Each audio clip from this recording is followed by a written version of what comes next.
Cordia August Táfoil to Road. Welcome to be my guest with me, Mary Honan, on Lear Media TV, supporting the Samaritans, Limerick and Tipperary. And my lovely guest today is the wonderful Jason O'Neill, all Hi, the way from Belfast, is it? Yes, I'm from Belfast. Yeah. Yeah, you went to the Armstrongs to dancing. That's true. Yeah, I started off at the Royal Tara, which was in Carrickfergus. Then I moved to the Reed School. And then in my older years, I moved to Belfast for secondary school and I moved to the Armstrong School. Yeah, they're great. Kevin is an absolute dote. They're brilliant teachers, great people, great friends. I owe them, a lot. Yeah. What was I going to say to you? For anyone who doesn't know, Jason was at the because we're in lockdown, a lead in Riverdance.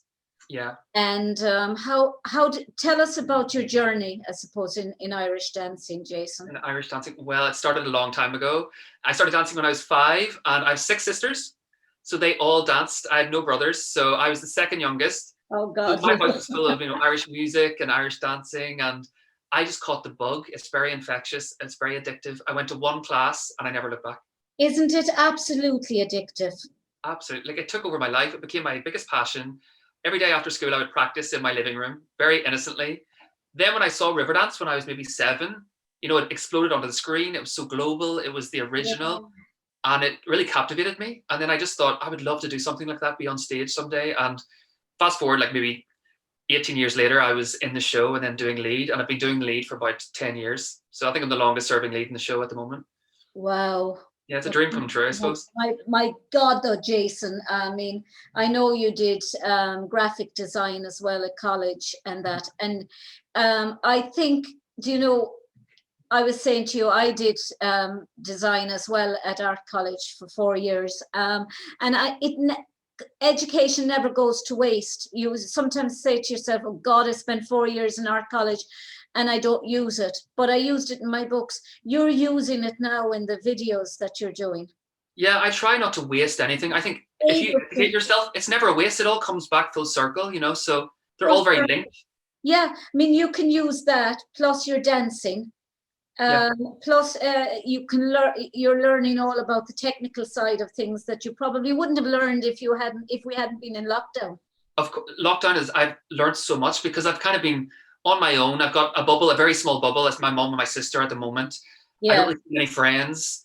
A lot of my friends are all over the world because, I was touring with the show and a lot of them are spread. I can't see them all over the world.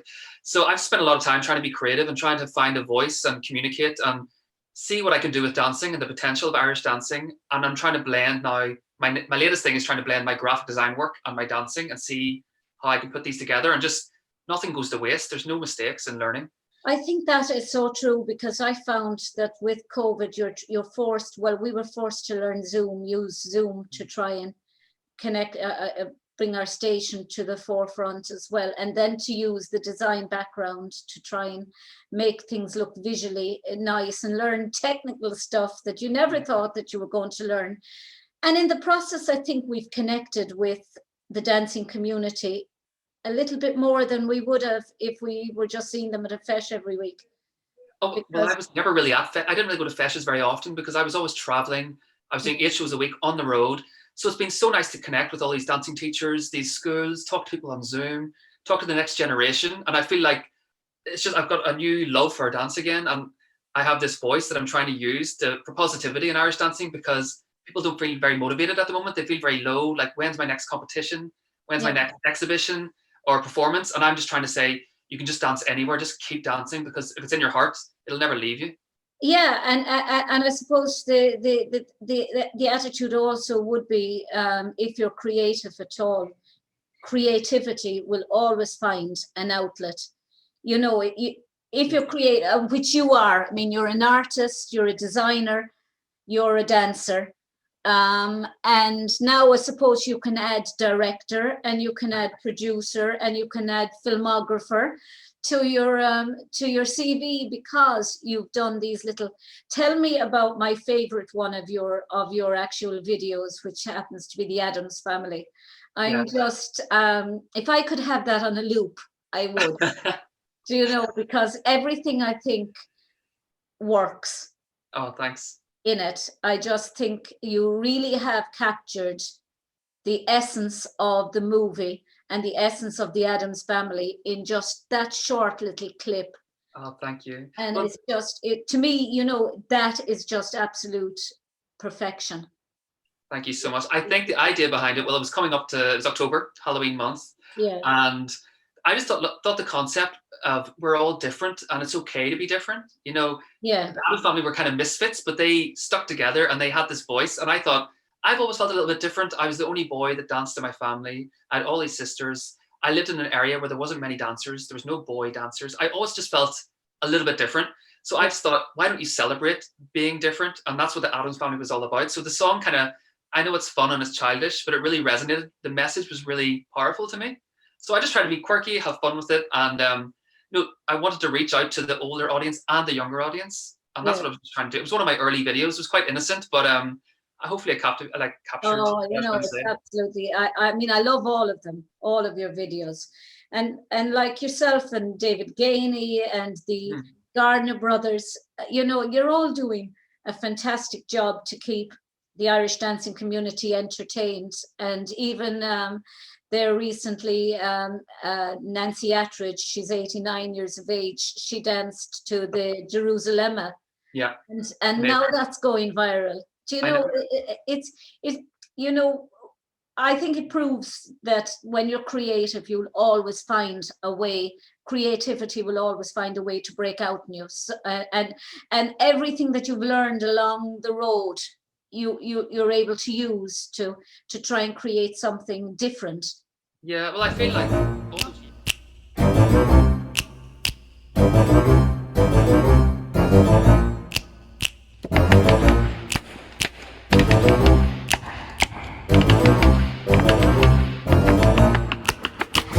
they're creepy and they're kooky, mysterious and spooky. They're all together hooky, the Addams Family. Their house is a museum when people come to see them. They really are a scream, the Addams Family. Neat, sweet, petite. Yeah, well, I feel like all those years of touring and all the years of not knowing what I wanted to do with my life, etc., they're all kind of pouring out into my videos now. All these messages, they're just coming to me. Like the ideas feel very organic. It's just happening naturally. So I just thought it's time to get it out there. There's a global audience that are sitting on their phones. They're kind of lonely, maybe at home, finding times tough. So if I can spread a little bit of joy or make people think and use Irish dance as a platform, I'm very happy. And you know what I think absolutely works with your videos as well? And I know mine are completely the opposite. I mean, my shows would be around the hour-ish, whereas yours are just short snippets, just enough for people to want more, to say, God, I could do with more of that. Do you envisage that you could actually, I know you, I can kind of get a sense of the way your mind is thinking now. You're thinking around, this could turn into a stage presentation, this could turn into a stage performance or something on a bigger scale than just these little minute snippets.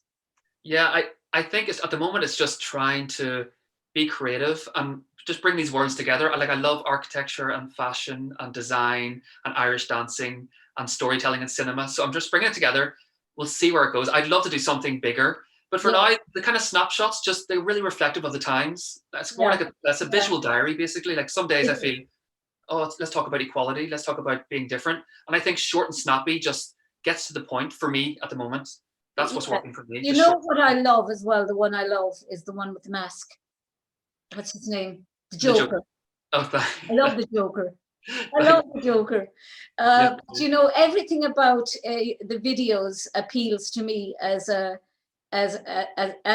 artist in that, and I just look at it and I thought, ever before I knew you were a graphic designer, I said, he's obviously into design. I find I'm just passionate about how things look and how things are communicated, and I didn't even realize that it would translate into my dancing and videos. I never thought about it, but it's just kind of happening. And when I'm recording something, I only use my phone.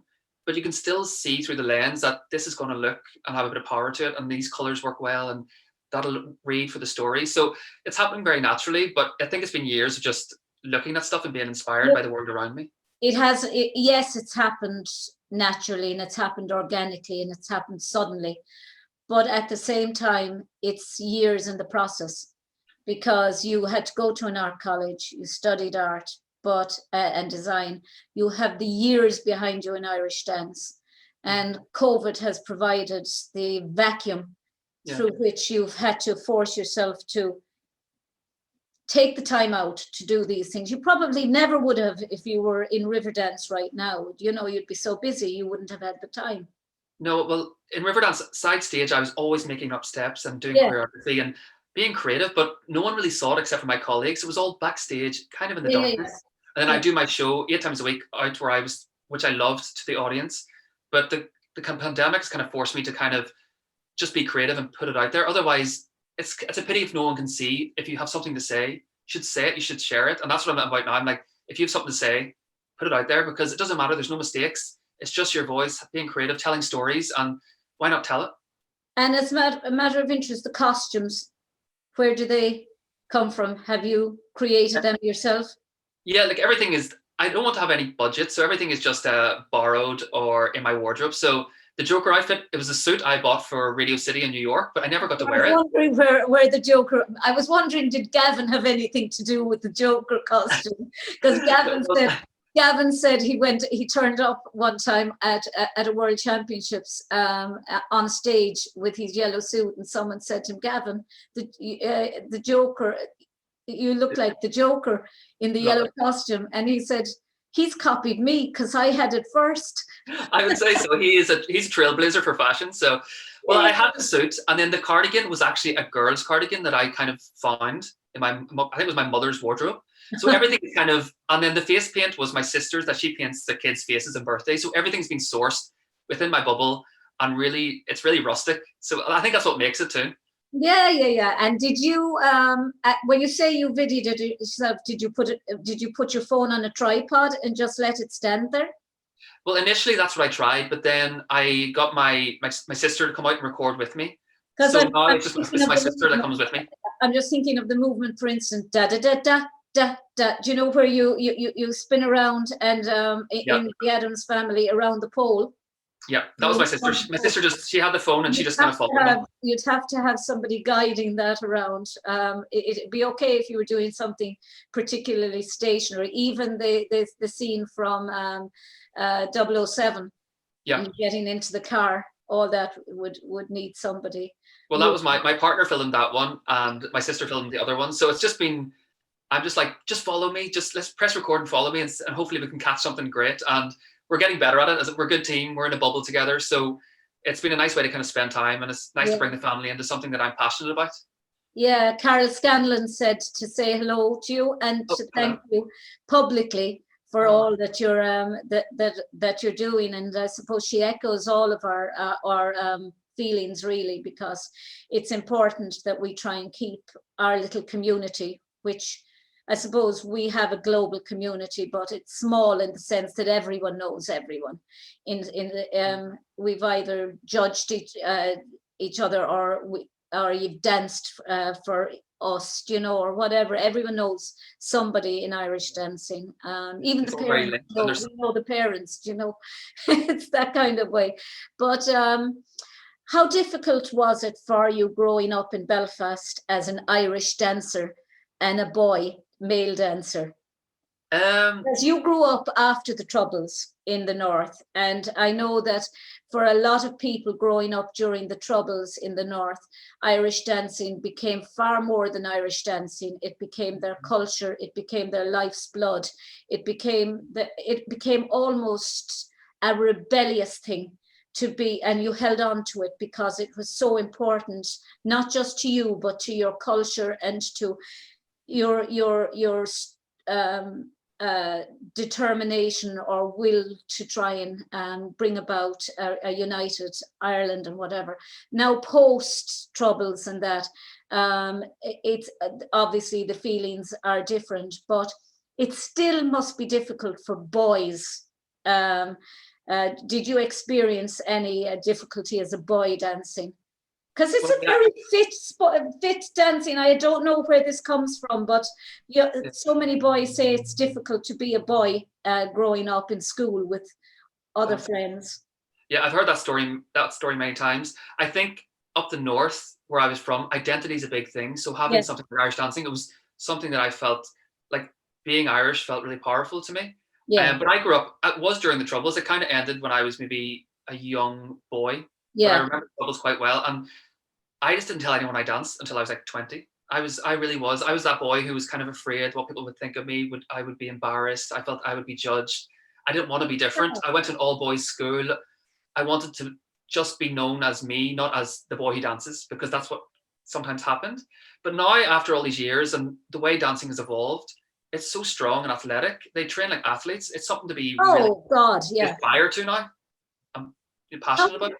How important do you think the likes of Riverdance and then subsequently Lord of the Dance, Feet of Flames, Dancing on Dangerous Grounds, all of these shows, how important do you think, we'll say Riverdance being the first, was to breaking down that difficulty for boys and for Irish dancing, one, to be seen as sexy, but two, to be seen as masculine, incredibly masculine? Well, they changed it. They made it global. As you said, they made it sexy. They made it cool. They made it current. Everyone wanted to be Irish dancers from there.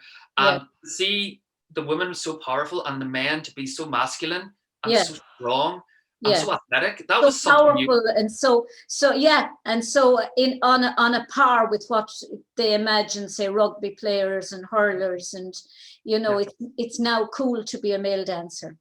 Well, I played Gaelic and I played some hurling, and I found Irish dancing as equally as hard and equally as taxing on your body. Like, I felt I got injured more dancing than I did playing Gaelic.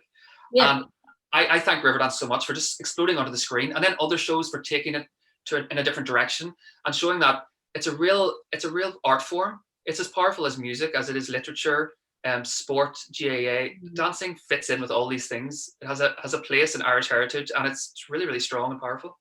Did you ever think when you were a child that you would end up one day opening a Riverdance show? Never in a million years, because I was a festival dancer. So the style of dancing I did was only in Northern Ireland. So I'd never done commission before. I'd never been to the Worlds. I was the young boy dancing in my kilt in a festival up the north. No one knew who I was, and there was no social media. So I don't think I ever would have made it if I hadn't have just tried to learn from other dancers and seeing other shows and how it developed. Well, Sally Houston was telling me that she was festival before she went to Canada. And in Canada, of course, there was no festival dancers. So in order for her to continue teaching, she had to, she joined on commission, and then to teach, she had to do her exams. So she did her exam with on commission, but she's actually the only other person besides you that I know from festival. But it's a beautiful style. Oh, it's beautiful. And there's a girl. I've only seen it on YouTube, and the slip jigs are really slow and very balletic. And as someone who loved the slip jig, I just, of course, I like it a little bit faster, but I just admire the femininity of festival dancing. The slip jig. Very elegant. It's quite elegant. There's one of my best friends, Lauren Smith, has been in Riverdance with me, and she's done lead. She's kind of trailblazing the way for festival, putting it out there for the world to see. There's an elegance to it. There was a lot of emphasis on storytelling with our dancing, light and shade with your heavy dancing, and same with the festival and the slip jigs movement. But I just took that, and then I wanted to try something else. So then I joined and commissioned when I was about 11. Well, you actually mentioned something there now, Jason, that's light and shade. Light and shade, yeah. And I see that in your videos, not just visually, but I also see it in the dancing, the light and shade. And a friend of mine, my best friend in male friend in dancing, Lord rest him, Tony Tyrrell, he was Mandy Hennigan's teacher, and she won 4 worlds with Tony. But Tony always said to me, the one thing that he missed was the fact that when you you see set dances, and he said you'd see Bonaparte's retreat or the downfall of Paris, and he likes to see the retreating, and he likes to see the, say, jockey to the fair, to interpret the music. And to see more interpretation rather than lots of rhythm and lots of movement and lots of clicks and spins and flicks and tricks. That the music should dictate what way, and there should be lots of light and shade.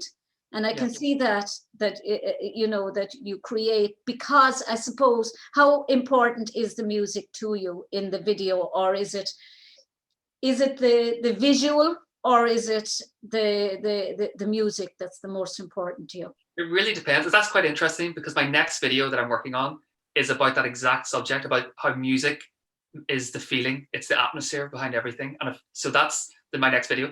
But the music for me is so important. I know you're on brand. So music for me is so important. I think it tells the story half the time. Sometimes it tells you what to do. It's like, if there's a quiet moment, there's no need to be dancing aggressively. If there's an upbeat moment, maybe that's when you lift it up. So that's what festival taught me. You listen to the heart of the music, and the music is actually telling you to go quietly, and to speed up, and to retreat. And it's and these things, you know, this is what Tony was always saying. I would love to see Bonaparte's retreat or Kilkenny races. Years ago now, when I was dancing, there was a guy called Eugene O'Brien. He was a world champion for Nolan's when I went to Nolan's. And Eugene used to do the Kilkenny race. And I can still remember his Kilkenny races where he'd the leg up, the horse movement, the over and back. And it was just a simple, and he would almost stop on stage for that length of time, but that leg would. And it was just, the whole thing was choreographed exactly to the music. And there is no need, as you said, Jason, for to be doing stuff where the music is slowing down. It's just having that confidence. I think in festival, those nuances are they're looking for it. They're looking for that light and shade. They're looking for the tone, and that bit soft, that bit, they're looking for that, and that's what you get marks on.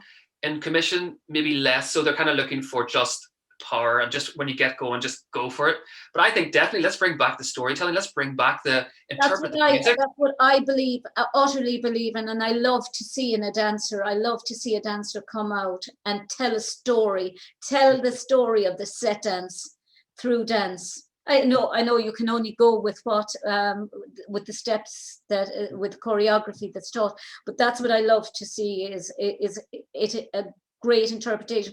But again, you can see it not just in the dancing, but in the visuals, because you know you have that emphasis on light and shade through your imagery. You know, I think it all fits together. I think, you know, cinematography, dancing, music, they all kind of at some point kind of meet somewhere. So it's not surprising that if you take a shot of something and it's a slow song, that'll probably match what you're doing with the song and the location.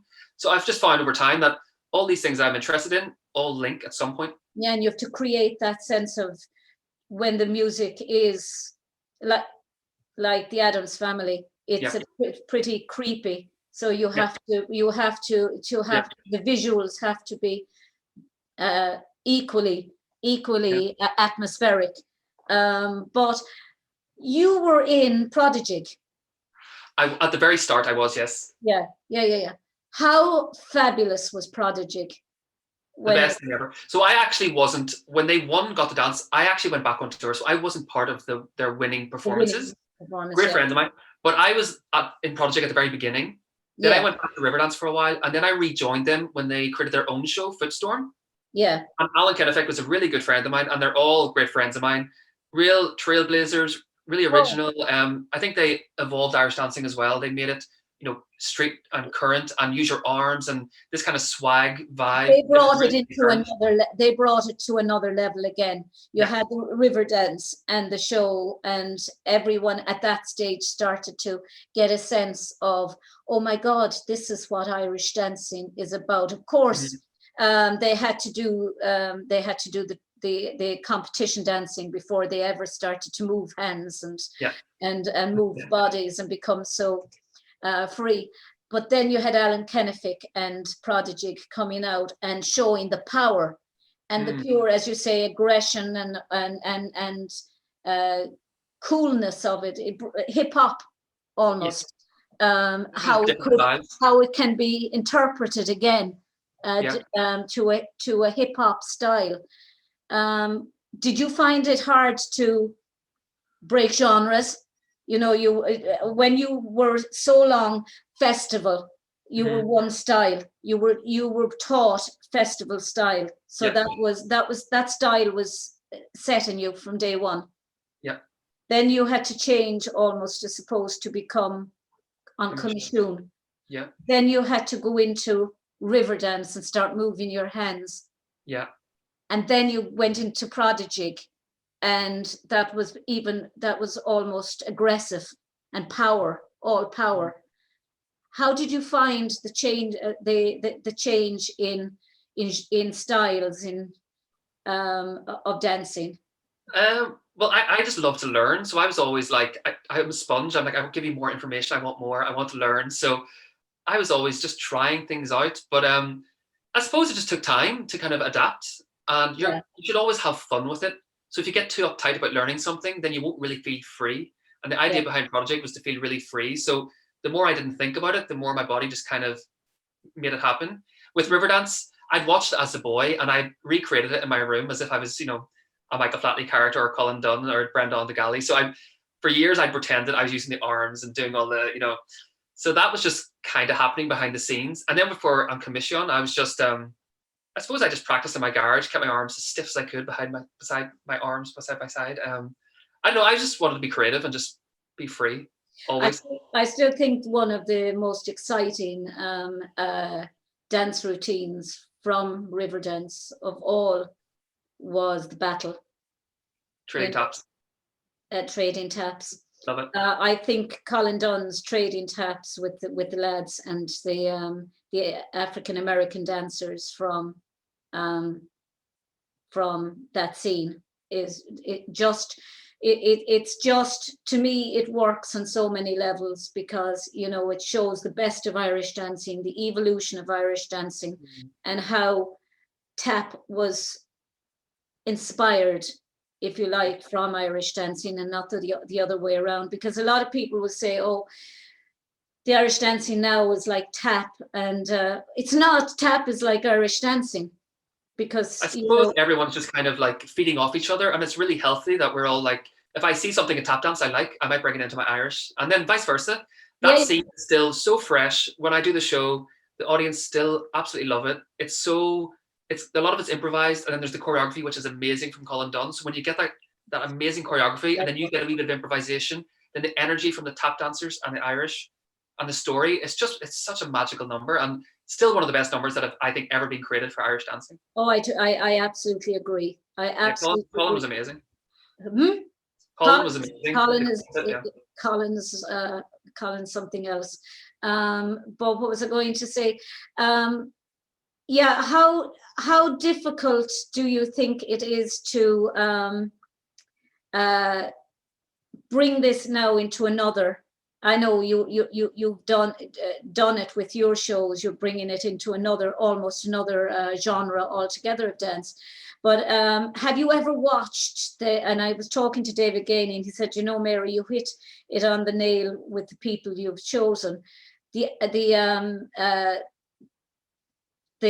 likes of Fred Astaire and Gene Kelly and the Nicholas brothers in particular. Amazing. Yeah. For me, the Nicholas brothers and Gene Kelly was my all-time favorite, but the Nicholas brothers are just special, on every level. And how important do you think that those type of movies are to you as an artist or as a performer? I suppose those dancers and those movies are timeless. I feel like if you watch the Nicholas brothers now, your mouth is open. You're like, it's. I don't know how the Nicholas brothers, they should have been far more famous than they ever were. But they're so well renowned in our world, and they were again, trailblazers, so creative, insane rhythm, energy, athleticism. Just these people are timeless, and they are my go-to. And Gene Kelly, for example, would be my real go-to, because I loved his style. He was slick. It looked easy, but it looked hard at the same time. He was masculine. He just had it all. And I think, Fred Astaire, Gene Kelly, Nicholas Brothers would be huge influences on me, I think. You see, I thought Fred Astaire, as remarkable as Fred Astaire was, there was a sense of, I felt a sense of coldness and clinical. Everything was perfect and everything was beautifully performed and stylish and everything.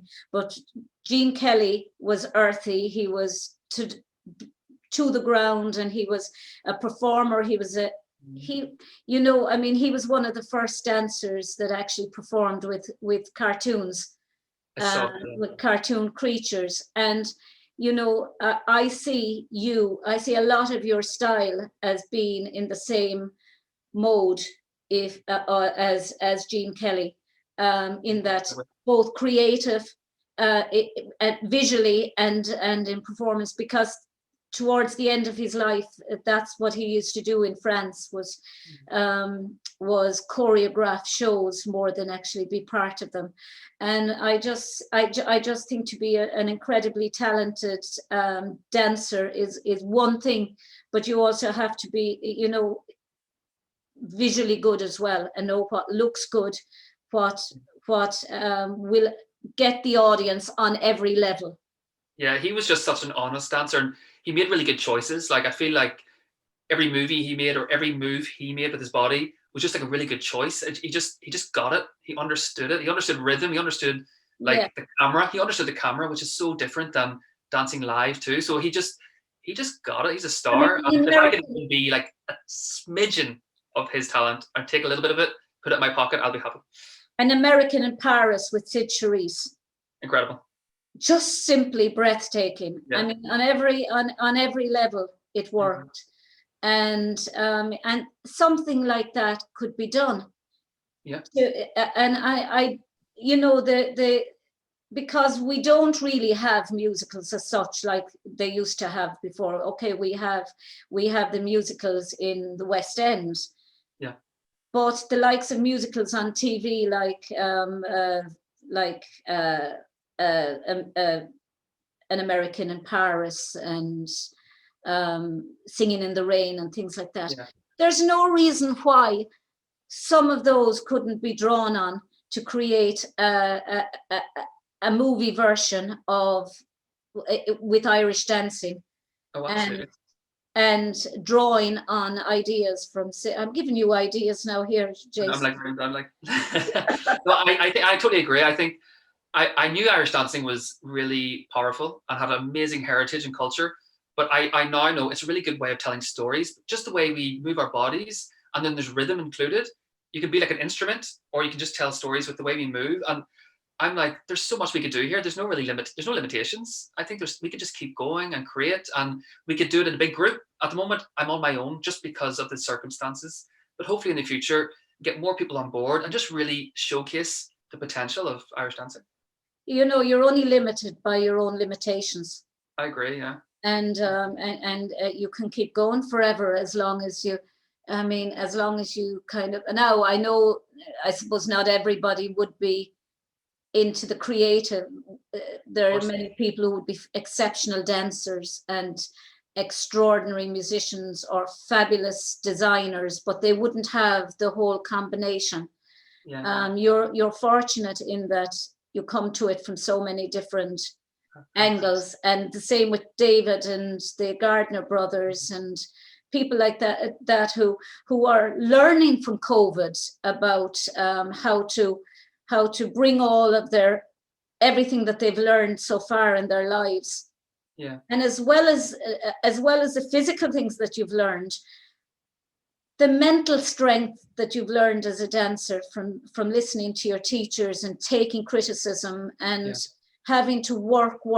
That work ethic should never be underestimated when we're now in COVID and you're saying to yourself, okay, I'm after being told basically that I can't physically dance in a stadium or whatever. Yeah.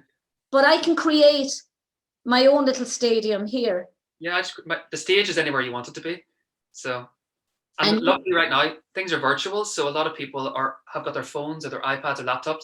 So the stage can be anywhere, and the audience can just be behind their screens for the moment. And there's a really good outreach. There's a global outreach for that. And what I noticed with David and the Gardeners and other dancers that are really doing things, they look like they're having fun, and I think that's a big part of it. Have fun with it.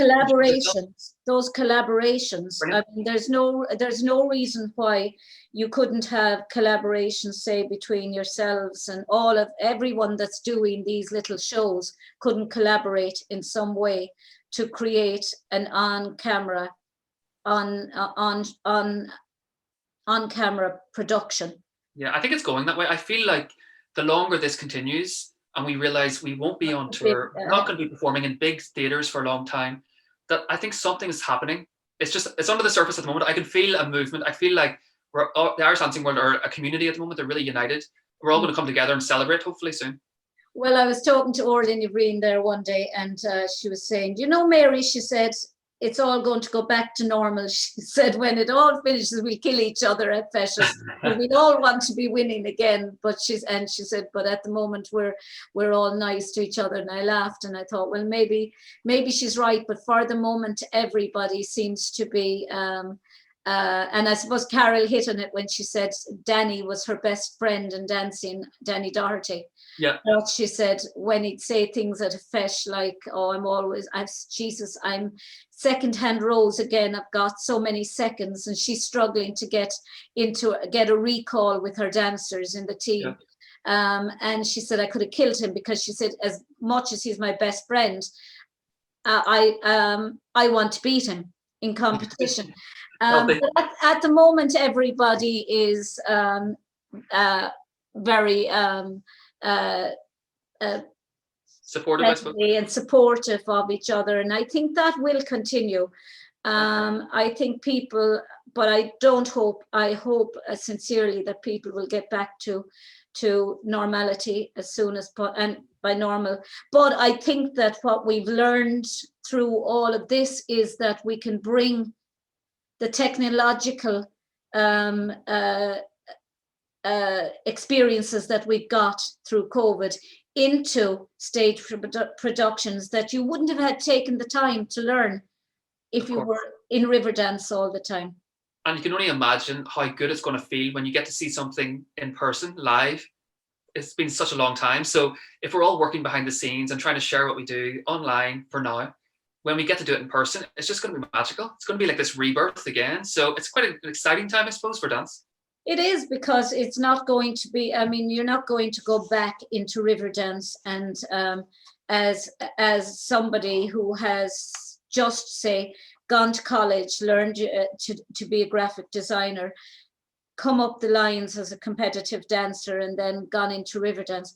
You've brought all of what you've learned during COVID and all the practical experience that you've had in a different performance genre, if you like, into your performance with Riverdance when you go back. And I've been so assuming you're not on a Zimmer frame by the time you go back. No, hopefully not.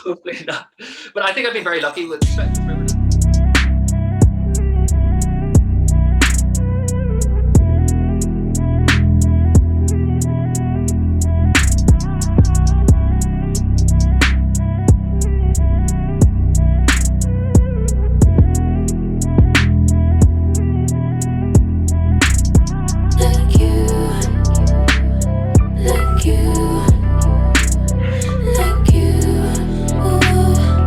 Very lucky with Riverdance, and I did Heartbeat of Home and Footstorm. So Heartbeat of Home was like the show after Riverdance, and I got to learn things like flamenco dancers and salsa and Latin dancers, and there was hip hop. I learned all these different styles, and it just I was obsessed. I loved it. I loved learning these different techniques and this different way of moving your body and different way of hearing music and counts.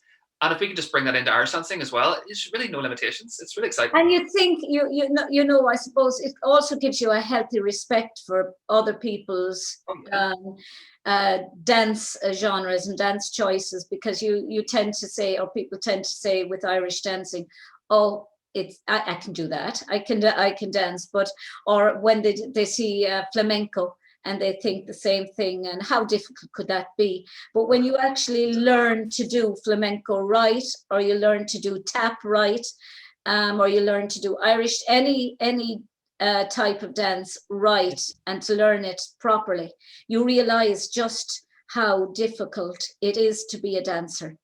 Yeah, they're so skilled, and they've taught me so much just to kind of find my own kind of way of doing things, my own voice, and listen to the music and listen to your teachers in the world around you. These other styles of dance have so much to teach us, and we have a lot to teach them too. So it's a great way for the worlds to not be so separate, to kind of align. Yeah. How proud is Paula now of you and Kevin? They must be incredibly proud, Kevin Armstrong and Paula. She's lovely. They're the nicest people ever. They seem so supportive, and they're always on my Facebook and writing comments, and we talk to each other every so often. And they were such a positive influence on me. You know, they were passionate about dancing. They had an amazing school. They brought up some incredible dancers that inspired me as a young dancer. So I owe them a lot, because they paved the way for me just to kind of be creative and find my voice, and not to doubt myself, not to be like, if I make a choice, I'm like, this is the way I want to do it, and I just go with it. I don't really second guess it. I think their teaching allowed me to do that and not be so shy, and just be a little bit more confident in myself. So where do you think you're going to go from here now? What would be your ultimate? I mean, you've plenty of time to kind of sit around and stargaze, if you like, and imagine how the next phase of your life or your creative life is going to be. And as a creative person, that is going to continue for the rest of your life. I mean, I can't do anything without thinking, how's that going to look, or how's that going to visually? And sometimes it drives me mad, because other people in my life, they just think, I hate the phrase, it'll be fine. Oh, Jesus, when someone says to me, Mary, that's fine, just leave it. It's grand. I can't stand that. I hate mediocre. And I try, you try to strive to be the best, but sometimes it can be it can almost drive you over the edge trying to do things perfect. Yeah, there's a little madness in creativity, I suppose, but I just try to enjoy it, because things like dancing, they don't last forever, and I'm just really trying to enjoy the journey. And after this, I just want to still create for other people, choreograph, film, production, direction, anything that just kind of makes me feel alive. And I've tried to put my creativity into a box before and be like, right, I need to do something else. And I always end up opening that box and being like, okay, I just enjoy that feeling of living in the moment and just putting myself out there and even being vulnerable. I like that feeling of just, when I put a video out there, I don't even know if people are going to like it. They might think I'm a bit mental, and this is so far removed from. That's but so I like good. that feeling. Why do I always worry when people say, Mary, could you just act your age? And I'm just thinking, like, why in God's name would I do that? No. Do you know, why would anyone ever want to grow up? I mean, why would you want to be at a point where you lose all sense of who you are and what your dreams are? Yeah, I think that imagination that I have had my whole life is not going away, because I haven't let it. Like, I've been a Peter Pan kind of figure my whole life.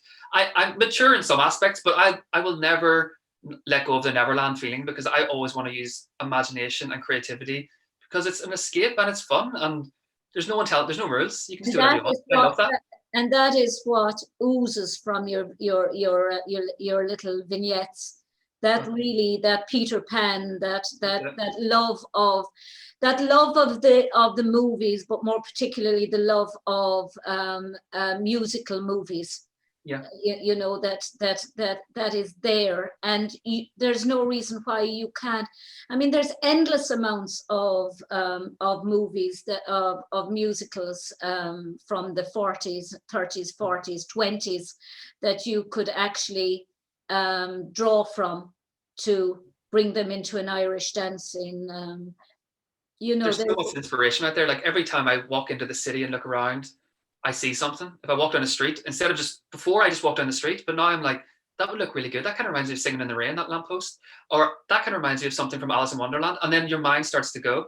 So I'm just trying to see the world in a different way. And I kind of try to see the world in through a child's eyes as well. My child's eyes, where it was innocent and it was open for anything and I was adventurous. And that's what I'm trying to do with my videos, just to be like, I could be anyone. I could be Joker. I could be something from a movie. I can be myself. I can do whatever I want. Yeah, It's but nice. I mean, it is true. I mean, you can look at things, you can look at nature and you can see something, and even a branch on a tree can spark Absolutely. an idea in you, from maybe a silhouette or anything. That when you're creative, it's that daft idea that, but I think sometimes, and I don't know if you will agree with me, but art college in some ways destroys you, because you're there and you're thinking, anyone else would throw out stuff. Mm.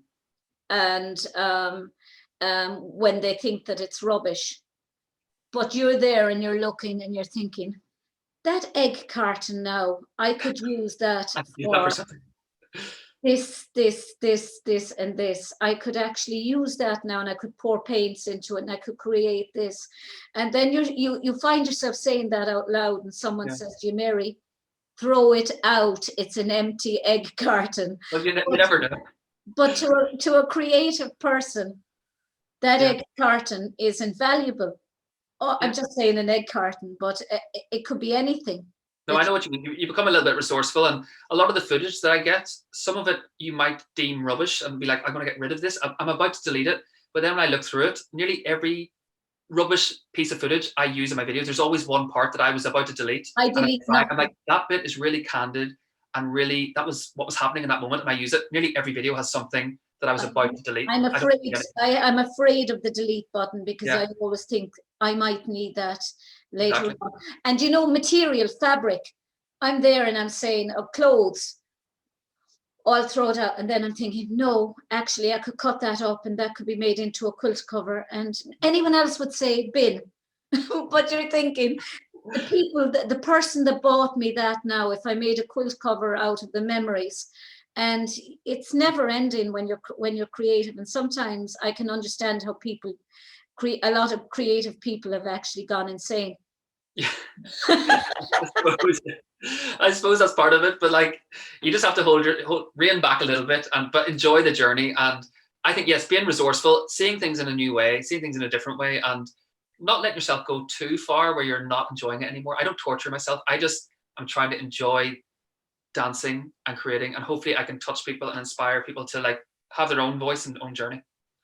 Well, Jason, on that point, that is the perfect place to end the fabulous interview. Thank you so much. I wasn't sure where it would go, because when you're actually somebody that's so creative, there's so many areas you can delve into, because you know, you're involved in so many, and your brain is probably thinking around multiples more. Yeah. You know, a creative brain never rests, I don't think. No, I know, but it's been so nice to talk and be open about Irish dancing and its potential, and even just the arts in general. It's the time to kind of bring them to the forefront again and celebrate them. Well, thank you very much, Jason. Jason so from Belfast, via the world. Thank you so much. Thank you. Clara, that's the end of the show for today. Until the next time. But Wallam Tugaler Chiacana, Son Sagas Grow. I wish you peace, happiness, and love. Good day, Shiv Sloan. Sloan. Bye.